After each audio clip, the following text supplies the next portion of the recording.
Good morning, everyone. We are on our last Sunday, so we are wrapping up the very last king of Judah named Zedekiah. On Wednesday, we'd covered the last part of 2 Kings chapter 24, and just for review, and we'll bring up all the points. We won't necessarily talk about them unless anybody has anything extra to add, but just to get the full scope. 2 Kings 24, starting in 17. And the king of Babylon made Mattaniah, Joachim's uncle, king in his place, and changed his name to Zedekiah. Zedekiah was 21 years old when he became king, and he reigned 11 years in Jerusalem. His mother's name was Hamutal, the daughter of Jeremiah of Libnah. And he did what was evil in the sight of the Lord, according to all that Jehoiakim had done. For because of the anger of the Lord, it came to the point in Jerusalem and Judah that he cast them out from his presence, and Zedekiah rebelled against the king of Babylon. And so that's what we talked about at the end of Wednesday, and it looks like, at least from inference and some in Ezekiel and some in Jeremiah, that Zedekiah had made an oath, presumably before the Lord, about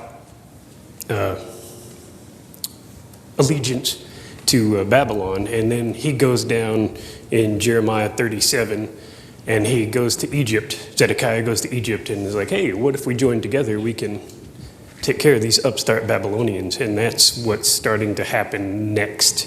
So that's what happens.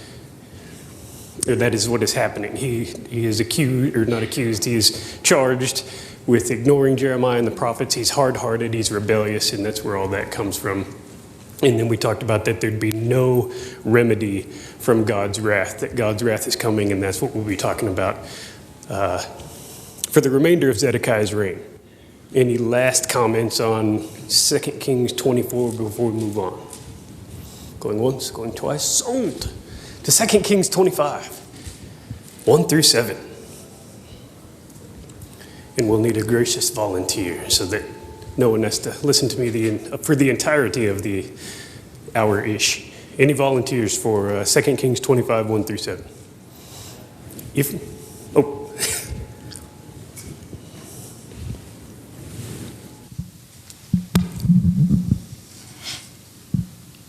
Now it came to pass in the 9th year of his reign, in the 10th month, in the 10th day of the month, that Nebuchadnezzar, king of Babylon, and all his army came against Jerusalem and encamped against it. And they built a siege wall against it all around. So the city was besieged until the 11th year of King Zedekiah. By the 9th day of the 4th month, the famine had become so severe in the city that there was no food for the people of the land. Then the city wall was broken through, and all the men of war fled at night by way of the gate between two walls, which was by the king's garden, even though the Chaldeans were still encamped all around against the city.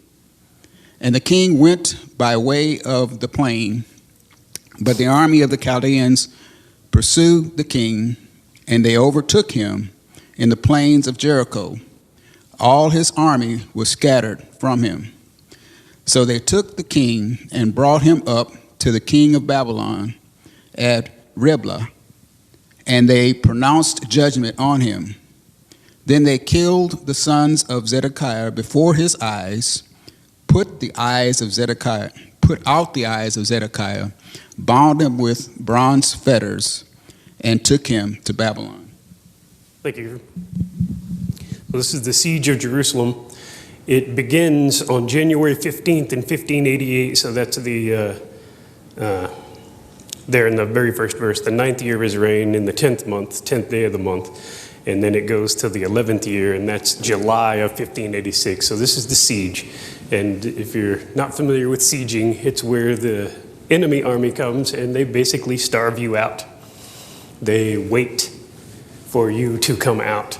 And you can build towers and stuff like that, but anyway, they wait them out. So that's how long this is. And there is some awful things that happen during this siege, and that comes from Jeremiah, a lot of different things. But before we keep going, let's turn to Ezekiel.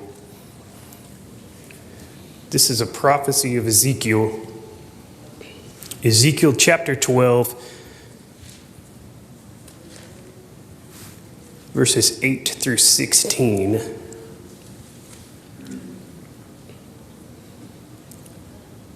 Ezekiel chapter 12, 8 through 16. It says, "In the morning the word of the Lord came to me. Son of man, has not the house of Israel, the rebellious house, said to you, what are you doing? Say to them, thus says the Lord God, this oracle concerns the prince in Jerusalem and all the house of Israel who are in it." So that's Zedekiah as the prince in Jerusalem. Verse 11. "Say, I am a sign for you as I have done. So shall it be done to them. They shall go into exile, into captivity. And the prince who is among them shall lift his baggage upon his shoulder at dusk and shall go out. They shall dig through the wall to bring him out through it. He shall cover his face that he may not see the land with his eyes, and I will spread my net over him, and he shall be taken in my snare. And I will bring him to Babylon, the land of the Chaldeans, yet he shall not see it, and he shall die there. And I will scatter toward every wind all who are around him, his helpers and all his troops, and I will unsheathe the sword after them.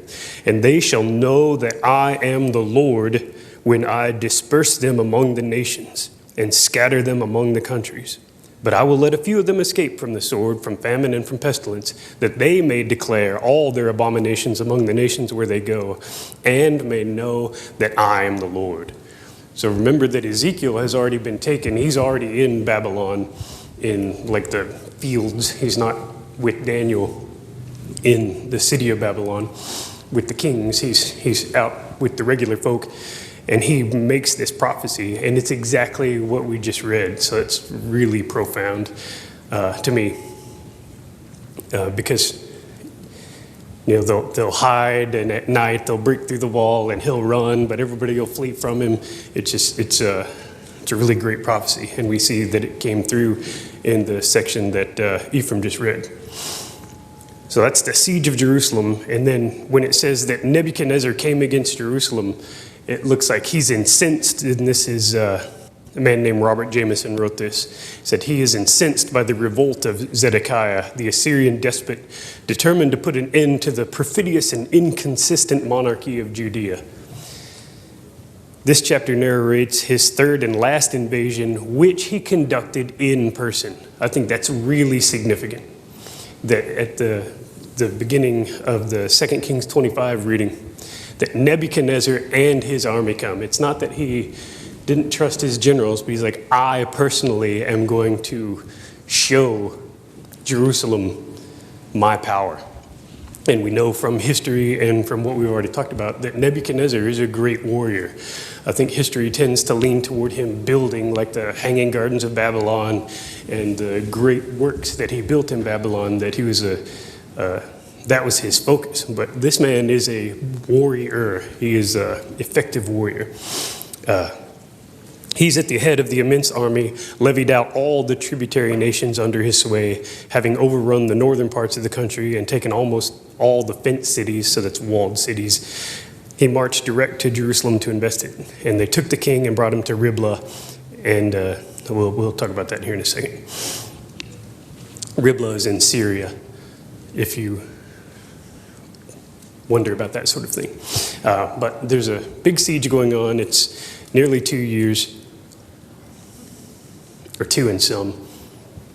BC math is hard for me. I know it's backwards, but anyways, there's no food, and we'll look quickly back at Ezekiel, if you're still there. Ezekiel, we'll go back to chapter 4. And this is what I was talking about with what happens during sieges. Because at one point you're like, oh, well, at least they're not in here. We're safe for a minute.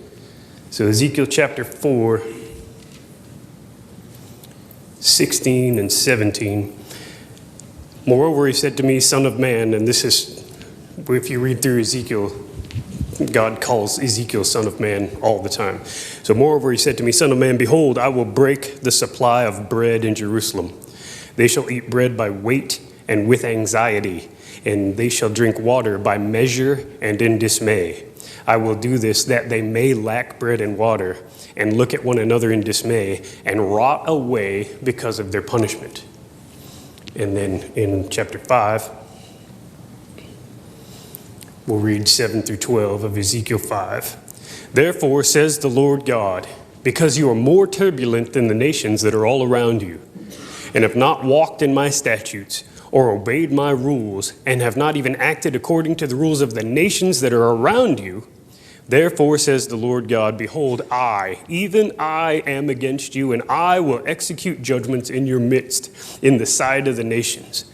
And because of all your abominations, I will do with you what I have never yet done, and the like of which I will never do again. Therefore, fathers shall eat their sons in your midst, and sons shall eat their fathers, and I will execute judgments on you, and any of you who survive I will scatter to all the winds. Therefore, as I live, declares the Lord God, surely, because you have defiled my sanctuary with all your detestable things, and with all your abominations, therefore I will withdraw. My eye will not spare, and I will have no pity. A third part of you shall die of pestilence and be consumed with famine in your midst. A third part shall fall by the sword all around you, and a third part I will scatter to all the winds and will unsheath the sword after them. So these pronouncements to Ezekiel is what is happening in Jerusalem. At the beginning of the siege, they're fine. It's not a big deal. We've got supplies. We got Hezekiah's tunnel with the water. We're good. And then God says, no, you're going to have to start measuring out bread, where you're going to have like like a slice of bread, and you're going to have to make that last the entire day. That's your nourishment for the day. You're going to have to weigh that out. You're going to have to get water and be like, all right, I've already drunk my water for the day. We're going to have to make that last so that I'm not going to die. That's going to go on. And then we read here in chapter 5 that fathers are going to eat their sons. Sons are going to eat their fathers. They're so hungry that they're turning to cannibalism. And there's other parts where they compare Jerusalem to a boiling pot, that they think they're safe, but God's turning up the fire because of all the things that they've done. And it sounds really severe to us, but God has sent prophet after prophet, which we'll talk about after this, to tell them, turn back to me. Get this filth out of my temple. Quit worshiping everything you can think of on every hill and turn back to me, and I will make it okay.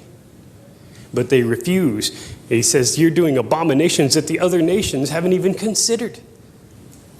And so this is all the will of God, that all of this is happening. Aaron?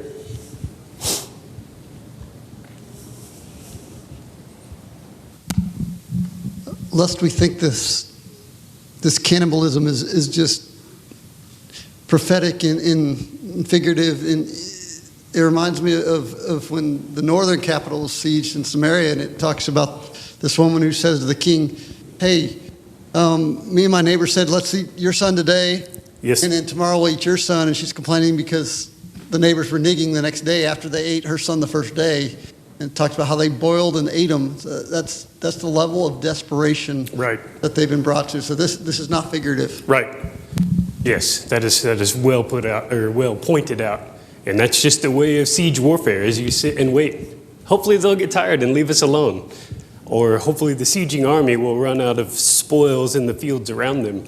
But this is a brutal siege.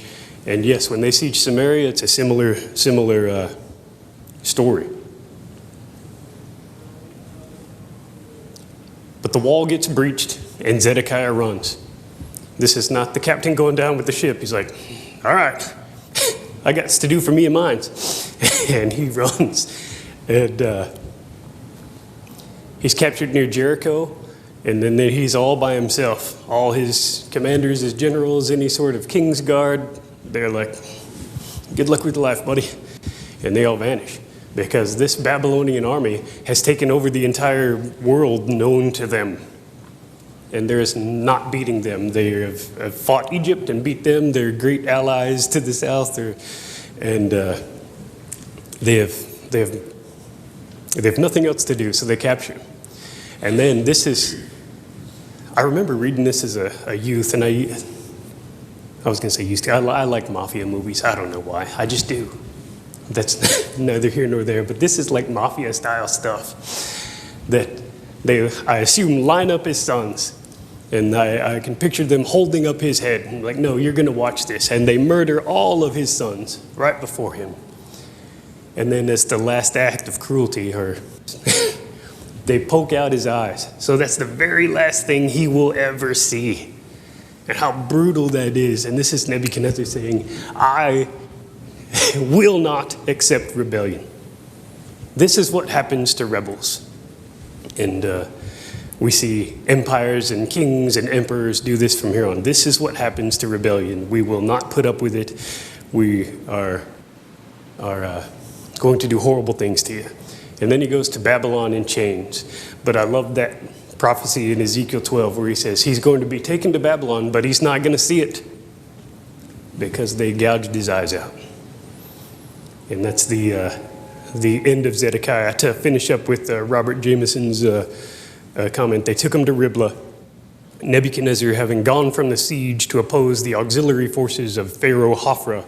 Remember that Zedekiah tries to go to Egypt. Egypt fights near Jerusalem at one point, and then they back away, and then he's gone to help clean them up.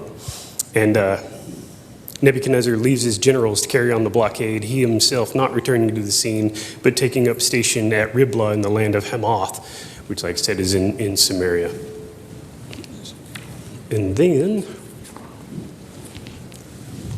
that's it. That's the last king. That's how he ends. But there's a little more to the story. We have the fall of Jerusalem. Back in 2 Kings 25, verse 8 through 21.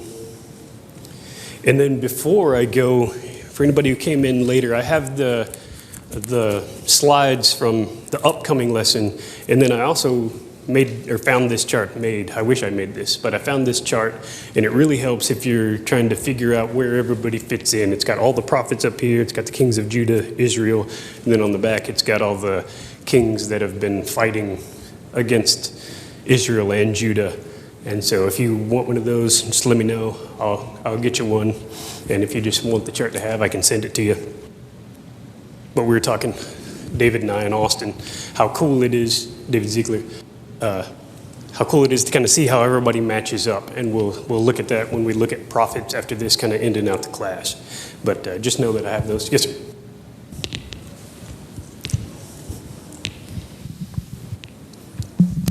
I had just a question. I was looking at what was read in Ezekiel chapter 12. Why, I don't know, maybe other translations do it differently, but why do they have the word prince instead of king here? I think it just means royalty. I don't know that it's necessarily derogatory. Well, I'm not saying derogatory. Right. I'm just saying I thought That it's different prince than and a a king is. I think it just means ruler. Oh. Remember, the king is Jehoiachin at this point. He's in captivity in Babylon. So this is a puppet that Nebuchadnezzar put there. So he's not the legitimate king. He's just he's kind of a book holder because they have, well, this guy's nephew is in chains in Babylon as the king. Does that make sense? So he's just he's a puppet ruler. It will. So he's still of the royal family of Josiah, but he's not the legitimate king. Yeah, like if we look here, we got Zedekiah as the second, that Jehoiachin is the king, but yeah, he's in Babylon. He's been taken. And then Zedekiah has been installed, and I think that also explains the anger of Nebuchadnezzar. I made you king, and you're trying to rebel against me? Watch this. So, but also, I agree. I think that's a correct point. But prince also is a ruling figure. Like when Paul writes prince of the power of the air, that would be ruler of things like that. Anything else? Right. We'll just read this, and this is what happens in our reading.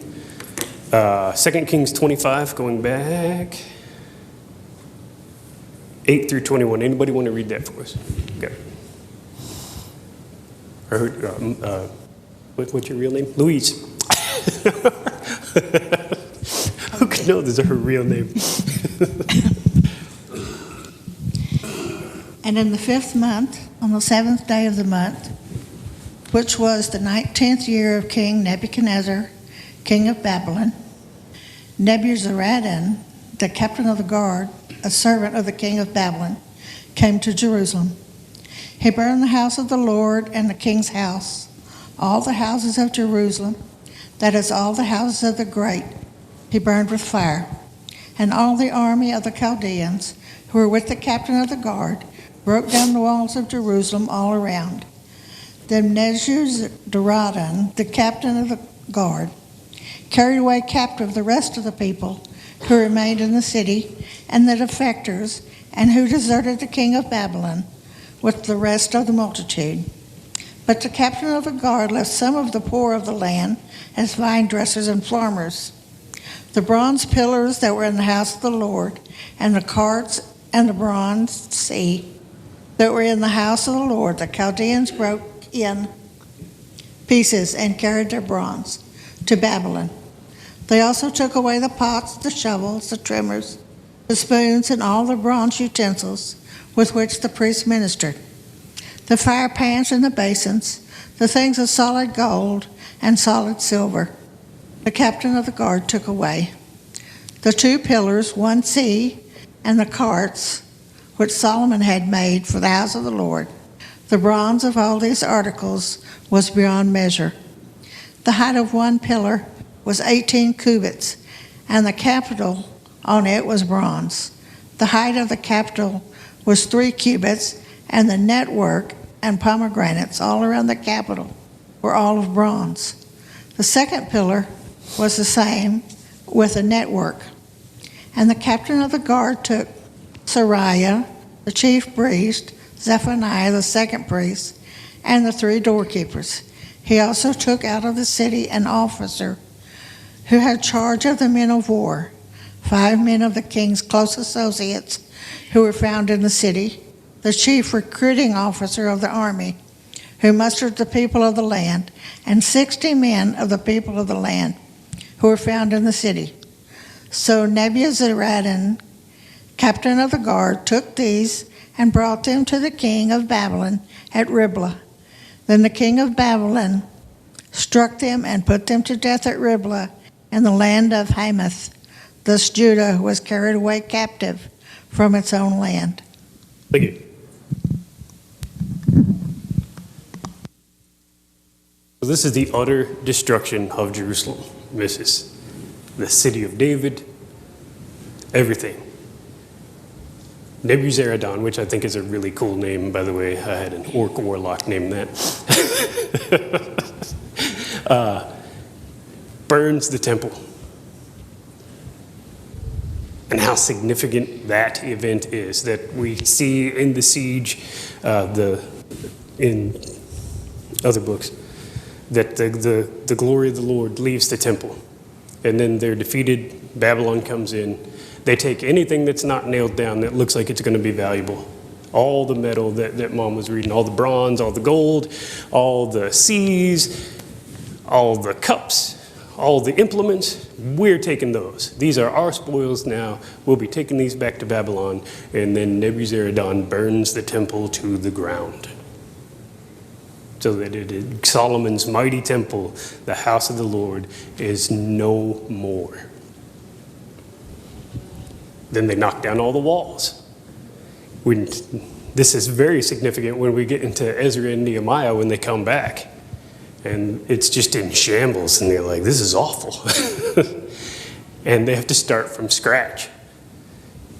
So just think about that this is mighty city, the last city to really hold out against Babylon, and they utterly destroy it. Tear down everything. They're taking everything, and then they're at the end, they start executing people. And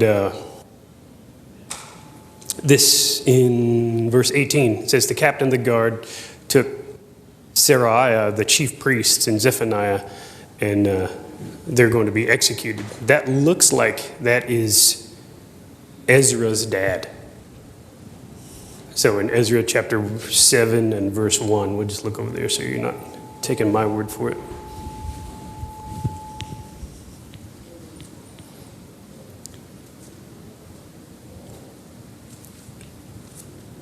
Let's see, where is it? Yeah, in verse 1, 7 and 1 of Ezra. Now after this, in the reign of Artaxerxes, king of Persia, Ezra, son of Seraiah, son of Azariah, and it goes down. It looks like Ezra, this is his dad. And that was according to Matthew Henry, and some other people agree with him. Whether it is or isn't, this is a priest that is murdered by, or executed by the Babylonian army. Him and all the commander of the guards and everything else, all the last holdouts, because you want anybody who is going to continue foster rebellion, you want them dead. And then there are some allowed to be exiles, and it looks like Jeremiah is in this group, that he's allowed to stay behind. And I was wondering whether Nebuchadnezzar might be moved by the Lord.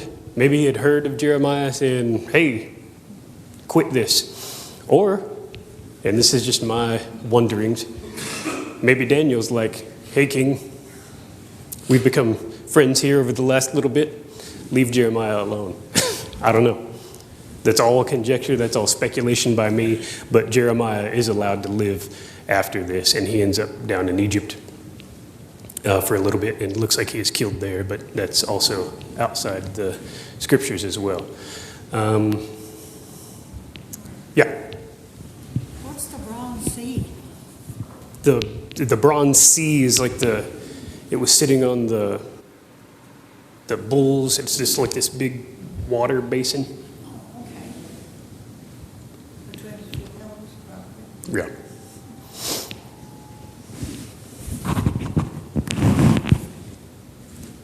So normally it feeds back when I turn around. I don't know why it's doing it now. The Second Chronicles reference there, if we'll look at that, that kind of sums up a significant point here. Second Chronicles 36, 20 and 21. Second Chronicles 36, verse 20, he took into exile in Babylon those who had escaped from the sword, and they became servants to him and to his sons until the establishment of the kingdom of Persia. 21, to fulfill the word of the Lord by the mouth of Jeremiah, until the land had enjoyed its Sabbaths, all the days that it lay desolate, it kept Sabbath to fulfill 70 years. And so God had commanded back in Exodus 23 and 10 for them to observe a Sabbath for the land. We know about Sabbath being Saturday, that they were supposed to rest. They were supposed to do that every seventh year for the land as well. And they had not done that. According to, this is David Guzik's writing, the people of Judah had denied the land its Sabbaths over a period of some 490 years, meaning that they owed the land 70 Sabbaths. And to fulfill 70 years, God took the years back during the Babylonian exile. Jeremiah speaks of this in Jeremiah 25, 11 through 13, and Jeremiah 29, 10. So that kind of gives a little more credence of why the exile is 70 years. It's also, I think, this is also my speculation, kind of like the wilderness wandering. You're going to wander for 40 years, so all these rebellious and hard-hearted people are going to no longer be with you. So in the exile of 70 years, this rebellious, idolatrous group isn't going to come back. That when they come back with Ezra and Nehemiah, that they are going to be markedly different. They're not going to be completely sinless or without blame, but they are not going to be wholly idolatrous anymore when they come back. And that is the end of the kings. Any comments? Questions? We had this earlier, and I had the numbers on the kings because it's a little confusing when you're reading it, trying to figure out where in the birth order and all this other stuff. But I wanted to show, and you're probably wondering, why do you have Shealtiel and Zerubbabel down there? That is important if and when you look at Ezra and Nehemiah, because Zerubbabel is the governor of Judah upon the return, and that is in Haggai 1:1. He's called the governor Zerubbabel, the son of Shealtiel. It is also, this is the bloodline of David, and he is in the bloodline of Jesus. So if you look at Matthew 1:12 and 13, and in Luke 3:27, Zerubbabel is in that line. So, and then again, Matthew, the reason the names are different, Matthew goes through the legal lineage through Joseph, and Luke goes through the bloodline of Mary, but it all comes through Zerubbabel. So that's why I wanted it on there, because it looks like that Jerusalem, or that everything's completely wiped out. Well, how would you know? Because there is the bloodline that stays true so that Jesus can come and fulfill the promise made to David. Anything? Aaron? And Zerubbabel is also fun to say. Back to the point about the Sabbath, you said 490 years, if you do the math. I mean, if this is 586, you're going back to, almost 500 years, so that's before Saul, that they haven't kept the Sabbath. They were supposed to, every seventh year, they were supposed to keep that. That's a lot of righteous kings, righteous people that were not following this law that you're supposed to be stoned for if you didn't keep not just the Sabbath day, the seventh day, but the seventh year rest. And that's it's telling. And you don't ever read about it in the Old Testament them actually keeping that. And it's always been fascinating because it's mentioned here, but it's not mentioned anywhere else. It's I don't know. I just find it interesting. No, I agree. And I had never even considered that. I thought, and I think it is also true, that, okay, they're just getting so idolatrous. They're abandoning God, or at least ignoring God enough that that's the reason. But this comes back, and I never looked at it really until I started teaching the Ezra and Nehemiah. And it's interesting that this is what is recorded in Chronicles, along with all the other gross violations with the idols.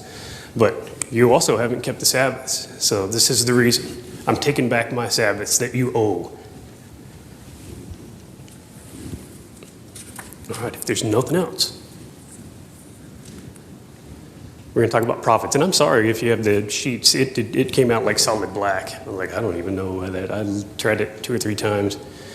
And then I was trying to do it at work real quick because Fridays are a little lax. But then people started milling around my desk. But anyways, neither here nor there. We're going to talk about prophets during the divided kingdom, and also what happens. Every time I'm looking for a cool picture, I end up going down rabbit trails. And if you type in Dead Sea Scrolls, especially the Isaiah one, there's this picture of it. And you can scroll back and forth, and you can look at the entire scroll of Isaiah. But it wouldn't capture like a specific. I kept trying to capture chapter 53, and it wouldn't allow me to do that. So this is a section of a Dead Sea Scroll. Anyways, I looked at that for a good hour. I get distracted so easily. But anyways, just like now. Another thing is that when I quote, I found this, where I got the timeline and some other things, is from a Seventh-day Adventist Bible commentary. And it's really thorough. It was free. I got this PDF, and it talks about all these prophets and what they did and all these different kings. And so that's this man named F.D. Nickel wrote this. So that's where I got a lot of this information that we'll go over. This is just brief touching on all these. We're not going to read a whole lot of the books, but I highly recommend it, especially having the knowledge that we have just taken over the course of this class about all of the kings. It makes the minor prophets so much more valuable. In fact, John Hall and I taught this to the junior high. It was during the pandemic because we were on Zoom, and I only had like 3 or 4 of these. And I'm like, where did all these go? So I wish I would have saved it. I think I did a lot of handwritten notes, but it was such a valuable study. So I highly encourage you to go look at these. Most of them are just a handful of chapters. And this is the chart that I printed out bigger, but it just shows you where the prophet lies. Like if you can see Jonah there, right there, we talked about him, and he lines up with Jeroboam, and then there's Amos. and so forth. It just kind of is a good visual representation where you can see where these guys fit into all these kings. And then here, like I had referred to, this is just handy, like we had talked about Tilgath-Pileser and all those, Esarhaddon we talked about a little bit, especially when we were talking about the northern kings, and then all the kings of Babylon, and then Persia comes along, like Cyrus is the first, and Darius is the one with Daniel in the lion's den. I think Xerxes is Esther's husband. So that sort of thing, you just kind of mix it all. For those who are interested in that sort of thing, who need that information to make it all make sense, it's there for you. And then we have Jonah. Jonah was the first one, as we saw in that timeline. And we read about him in 2 Kings, so if we turn there, we'll just look at that. Pretty sure we read this way back during Jeroboam. 2 Kings 14 and 25.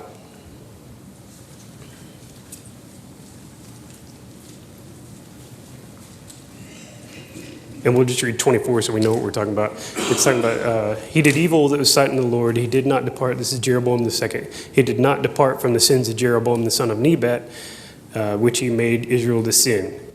And then talking about Jeroboam the second. Sorry, I should have read 23 also. He restored the border of Israel from Lebo Hamath as far as the Sea of Arabah, according to the word of the Lord, the God of Israel, which he spoke by his servant Jonah, the son of Amittai, the prophet, who was from Gath-Hepher. So, and apparently this prophecy is fulfilled in Jeroboam the second, that he would enlarge the kingdom. And this prophecy came from Jonah. So this is the first time we read about Jonah. He's Galilean, and that's where this Gath-Hepher is.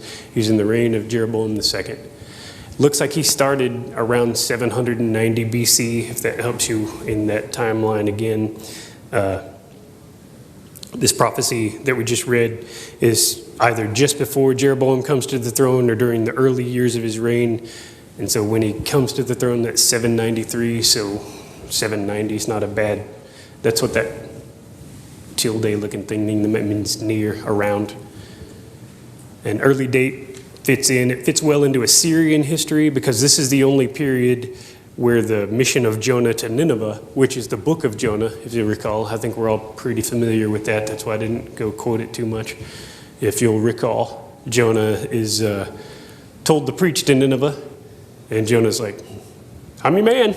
And he goes right there, and everything works out. Remember that? Thank you. No, that's not what happened at all, Mark. He's like, Nineveh? I don't want to go to Assyria. Those guys aren't very nice. Because we looked at all those reliefs of Assyria, flaying people and impaling people. So Jonah going there and be like, God's judgment is going to come on y'all. He didn't want any part of that. He's like, you know what? I'm going to go to Spain instead. That's where Tarshish is. So he boards the boat. Storms come. He convinces them to throw him in the water. Some sort of sea animal comes and swallows him up, vomits him out on the beach. And he learns his lesson while he spent 3 days before he gets vomited on the beach, prays to the Lord, goes to Nineveh, and they do repent. And Jonah's the happiest he's ever been. No, this is the wildest part, and they, at least when I was a kid, they leave that part out, that chapter 4. They leave that out where Jonah's pouting on the hillside or whatever, because I can't believe those guys repented. I wanted to watch the fire and brimstone. And then the plant comes up, and then the worm eats the plant, and he's all mad. And one of my favorite lines is, do you do well to be angry? Is what God asks Jonah. Back to the point here, is that Nineveh is the capital of Assyria. So yeah, Jonah is legitimately afraid to go there, but God says, that's where I want you to go. And it's one of my soapboxes, as we have seen.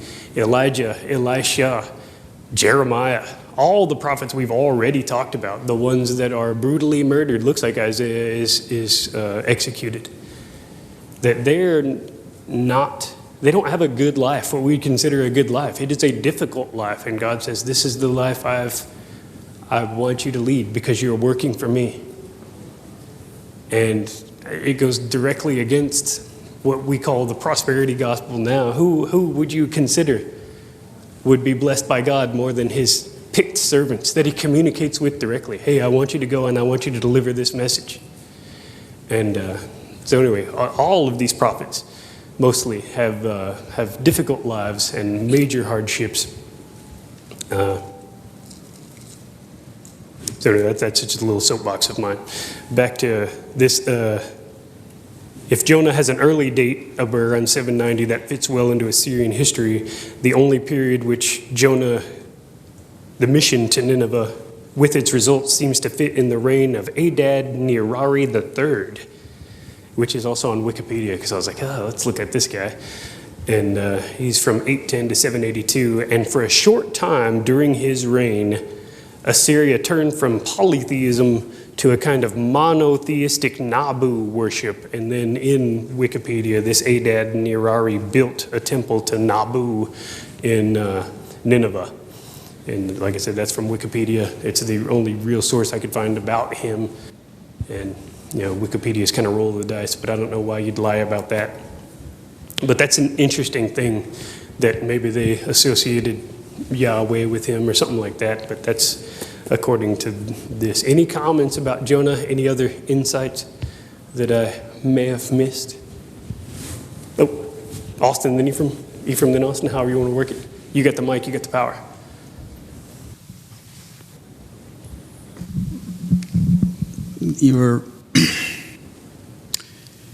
You mentioned something about, all of these kings that when they did what God said do, or I should say prophets, and how they suffered.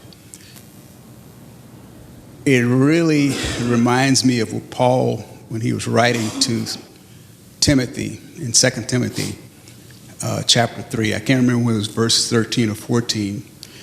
But he said, if you desire to serve God, you will suffer. 12. 12? Thank you. Indeed, all who desire to live a godly life in Christ Jesus will be persecuted. Right.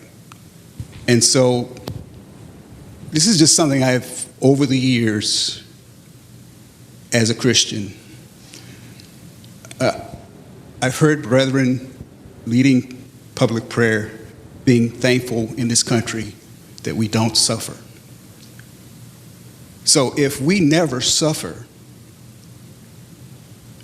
can we conclude that we have been desiring and willfully following God if we never suffer? That's interesting. I guess I will caveat what I think the brothers mean when they pray that we are not, the state's not kicking in the doors and murdering whoever they see first and being like, the rest of y'all get out of here, this is going to happen to you. I think there is a little bit of persecution. I know we get ridicule at times. I don't know if we can call that persecution, but I don't know. I don't know is the answer. If we're too comfortable, are we truly serving? Is that where your point? Yeah, that's something to consider also.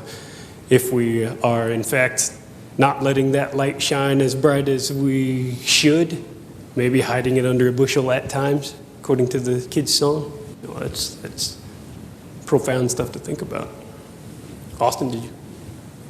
I think it's interesting to note right at the beginning in 2 Kings 14:25 that he's from Galilee. That comes up in the New Testament. So in John chapter 7, the Pharisees send officers to arrest Jesus, and Jesus is talking to the people, and the officers come back empty-handed, and the Pharisees are like, what are you doing? And the officers are like, no one's ever talked like this guy. And so the Pharisees are ranting and raving about how bad Jesus is, and Nicodemus says, hey, there's this thing called the law that you have to follow before you can arrest him. And the Pharisees in John 7:52 just say, are you from Galilee too? Search and see that no prophet comes from Galilee. And here we've got Jonah from Galilee, and it's another thing that reflects badly on them, I think. And there's value in studying and knowing this small stuff because you see things that you wouldn't otherwise. Right.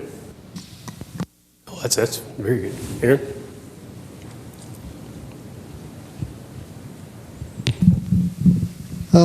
It's interesting here. It talks about, how under Jeroboam II, God restored the the land of these borders as Jonah prophesied. We don't have any of that. The story of Jonah that you just summarized is all about him going to this foreign place of Nineveh, but he was active in Israel, talking to God's people as well. And that's interesting to me because I'm like, well, where's that at? Right. I want to read that, you know. But We need a second Jonah. the point is, what we see throughout this whole quarter, we have the highlights so we can see God's interaction with his people and his we just don't have. There was so much more of God pleading with his people to come back to him, and they just.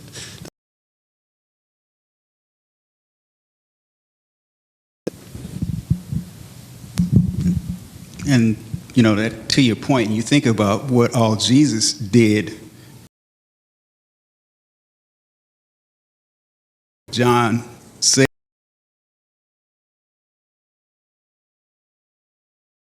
but what he did was enough for us.